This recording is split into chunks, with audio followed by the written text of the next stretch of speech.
própria. Quantas pessoas eu conheço que trocaram de religião e se sentem bem?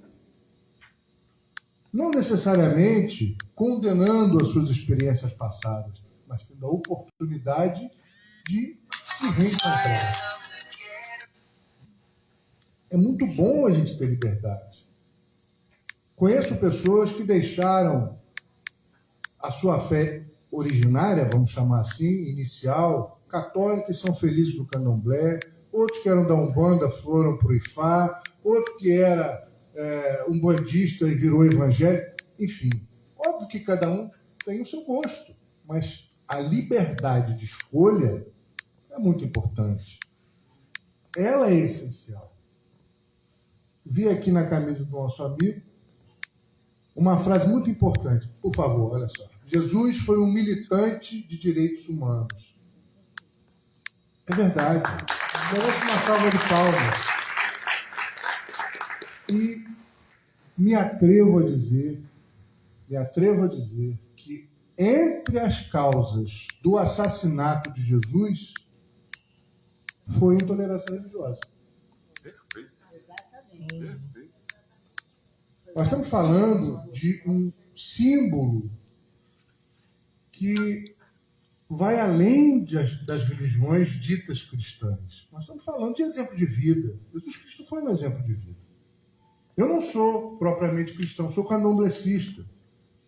Não sou cristão, não professo a figura de Jesus Cristo no meu cotidiano religioso, na minha liturgia. Mas eu reconheço em Jesus Cristo um exemplo de vida. O Jesus histórico, aquele que se apresenta como um representante da paz, da sociedade, dos direitos humanos, do enriquecimento, da generosidade da nossa espécie, é um exemplo, uma inspiração que não precisa ser afastado, que não precisa ser diminuído, porque não faz parte do meu credo, da minha liturgia. E eu acho que esse exercício pode ser útil quando a gente amplia o nosso leque de visão, de percepção, e também pode notar que outras matrizes, que outras religiões, que outras profissões de fé também podem oferecer a nós humanos, a partir dessa diversidade, outras inspirações. Olha que bonito perceber que religiosidades além do Atlântico nos promovem um reencontro com a própria natureza. Reencontrar o nosso lado, eu vou usar uma palavra que muitas vezes é discriminada, mas é necessária. Muitas vezes nos oferecem um retorno ao primitivo. E notem, eu uso propositadamente essa palavra para nos chamar a atenção que primitivo não é sinônimo de atrasado. Não. Primitivo tem a ver com primeiro, originário, essencial. Nós somos humanos. Desde quando nós não sentimos o chão sob os nossos pés? Nós somos humanos. Como é que a gente lida com a essência do fogo que está em torno de nós e pulsa dentro de nós? Somos humanos. A maior parte do nosso corpo é água. Temos bebido água, temos abastecido os rins, temos nos inspirado na água que contorna os obstáculos, que dissolve as pedras do caminho. Temos respirado adequadamente, sobretudo antes de falar. Isso é primitivo, no melhor dos sentidos. Não num aspecto pejorativo, preconceituoso, colonial, mas num aspecto que nos leva à essência da humanidade. Porque quando a gente perde essa essência, não tem religião que dá jeito. Não adianta. Aí a gente vai ler a Bíblia de trás para frente, frente para trás, de cabeça para baixo, em qualquer idioma, e não vai dar conta. A gente vai ler os textos da Torá, do Corão, a gente vai reler e ler os itãs nas matrizes, e não vai dar jeito, porque a gente precisa muito mais que saber de que lado fica o laço da Oxum, se é na frente, se é atrás, qual é o ato que Iemanjá vai fazer na sala. A gente precisa entender a essência, e é dessa essência que a gente está falando. Eu fico muito agradecido por viver essa oportunidade. Há uns anos atrás, estão aqui vários amigos, eu quero destacar o meu querido Justino, que é hoje o superintendente da Liberdade Religiosa. Vejo que essa pasta está em excelentes mãos, um homem do diálogo, um homem gentil, um homem cordato, nossa querida Charlene, Aline e tantos outros, minha querida irmã Conceição e tantos outros que estão aqui conosco. Mas a grande questão é que há anos atrás, Justino destacou 8 anos atrás, quando foi criado o Navir, e eu tive a oportunidade de viver esse momento, de propor essas ideias, algumas questões nos chamaram muita atenção. A violência na nossa sociedade e o desamparo das pessoas que eram e são vitimadas. Esses dois extremos, como é que a gente mata o leão do dia? Como é que a gente minimiza esse conflito decorrente da insistência, da prepotência humana de querer fazer o samba de uma nota só? Fazer uma sociedade que só creia de uma forma, só professe de uma forma, só encontra uma única verdade. A gente precisa atender essas pessoas e atender de uma maneira multifacetada. Atendimento jurídico, porque há infração de leis. É preciso reparação. É necessário dar a essas pessoas uma assistência psicológica, uma assistência social. Essas pessoas estão sendo vitimadas em agressões que são muito profundas. São agressões da alma, são agressões da fé. A última instância do ser humano é a fé. Essas pessoas precisam ser acolhidas. Como é que a gente faz isso? E assim surgem os núcleos de atendimento às vítimas de intolerância religiosa, nessa parceria entre os municípios e o Estado.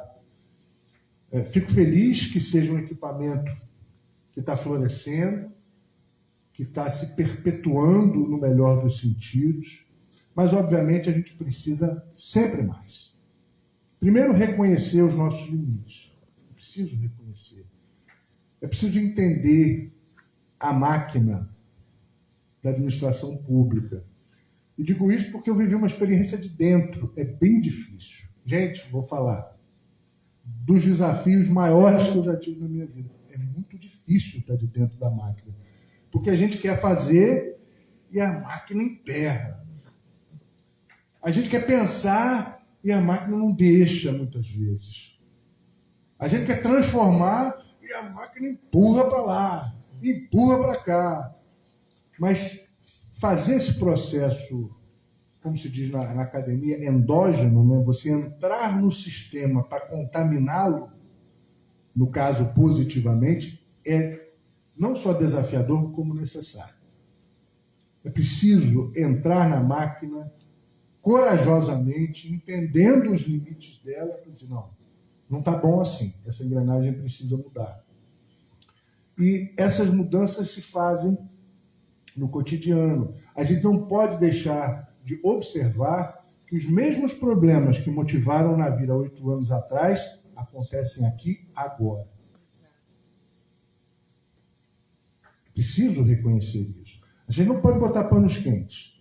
A gente precisa reconhecer, por exemplo, que a intenção da gestão pública ela é apontada no orçamento.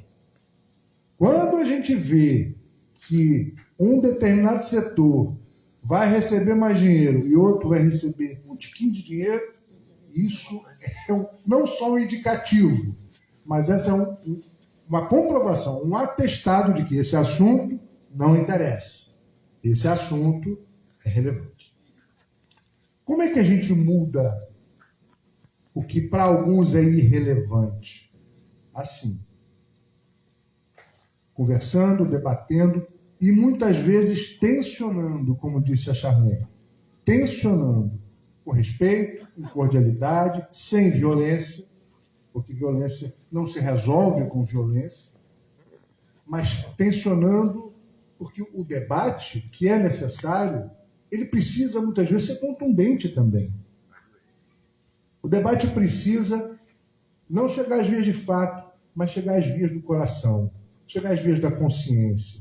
O debate precisa trazer à baila questões que são corriqueiras, como, por exemplo, entender que a dita intolerância religiosa, eu acho que o termo talvez já tenha ficado para trás, a gente precisa entender, no mínimo, uma intolerância que é étnico-religiosa. Esse debate, ele precisa ser feito dentro das religiões, dentro do poder público e lá na ponta, porque a intolerância étnico-religiosa, ela tem endereço, ela tem nome, ela tem CPF, ela tem muitas vezes CNPJ. E a gente precisa romper essas amarras, esses véus de uma hipocritocracia. Nós vivemos, sim, num regime democrático hipócrita. Então a gente vive uma hipocritocracia. A gente faz de conta que somos todos iguais, mas na prática nós não somos. A gente faz de conta que a justiça é cega, mas ela enxerga bem para um lado e mal para o outro. É míope de um olho só. A gente vive um Estado que diz que é laico, mas na prática não é.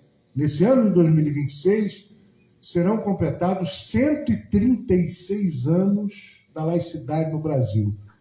A senhora vê isso na prática? Claro que não. Mãe Conceição, há uns anos atrás, viveu um dos maiores dramas, e não estou falando que ela está do meu lado, um dos maiores dramas que um ser humano pode viver. Viu o seu templo, o seu lugar de fé, incendiado 8 vezes ou 9? Decorei. 8 vezes. 8 vezes. Imagina um altar mimoso que a gente tem na nossa casa. Que a gente fala, cuidado, não passe o espanador. Esse santinho está na minha família há não sei quantos anos. Era da minha mãe. Não quebra esse castiçal porque eu herdei da minha avó. No altar, eu não estou diminuindo a importância, carinhoso, mimoso que eu tenho na minha casa. Agora você imagina a herança ancestral de milhares de anos, construída com suor, com afeto, com carinho, com esforço, ser incendiado 8 vezes. Não uma, não duas, não 3, não 4, não 5, não 6, não 7. 8 vezes. Eu me lembro, eu estava no estádio ainda, quando pegou fogo a Catedral de Notre-Dame, na França. E o mundo inteiro parou. Não estou diminuindo a importância disso. É para a gente se indignar, é para a gente sofrer, sentir. Poxa, uma catedral importante religiosamente e culturalmente para o mundo. Vamos nos indignar. Mas como é que a gente não consegue se indignar quando isso acontece aqui na Baixada Fluminense? Quando acontece 8 vezes. E é nessas horas que a gente entende a desproporção que a sociedade dá, a mentira que é a laicidade do Estado no Brasil. Não é verdadeiro, não é real, não é concreto, não é tátil, não é. Sacerdotes e sacerdotisas na nossa sociedade são tratados iguais no ônibus. Quando pede um carro de aplicativo,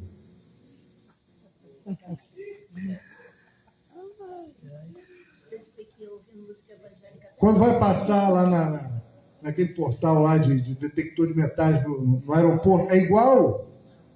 Uma vez eu estava indo para Brasília, numa reunião, na minha frente ia uma freira. Estava lá com o seu hábito direitinho. Passou. Quando veio a mãe de santo com um torso, um guelê, imediatamente, a senhora tem que tirar isso aí da cabeça. Isso aí da cabeça. Eu não vou tirar. Não, tira, não tira, tira, não tira. E aí, infelizmente ou felizmente, mas por que a freira não teve que tirar? A nossa sociedade sequer percebe isso. E é exatamente aqui que a gente entra, entendendo que muitas vezes o preconceito, a discriminação, a ideia de uma verdade única que foi trazida pelo colonizador, que quando o colonizador chama de moderno, ele despreza tudo que é originário. Quando ele diz que é desenvolvimentista, ele é um desenvolvimento que eu estou trazendo para cá, ele está chamando de atrasado, no pior dos sentidos, tudo aquilo que já existia.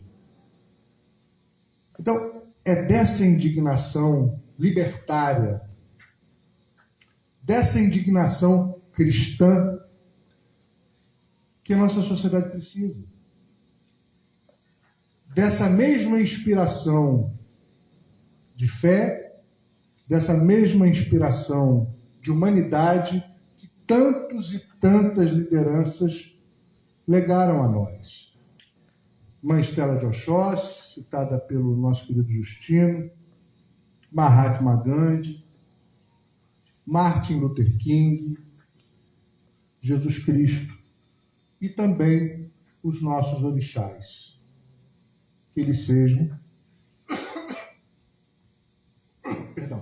que eles sejam sempre por nós. Axé.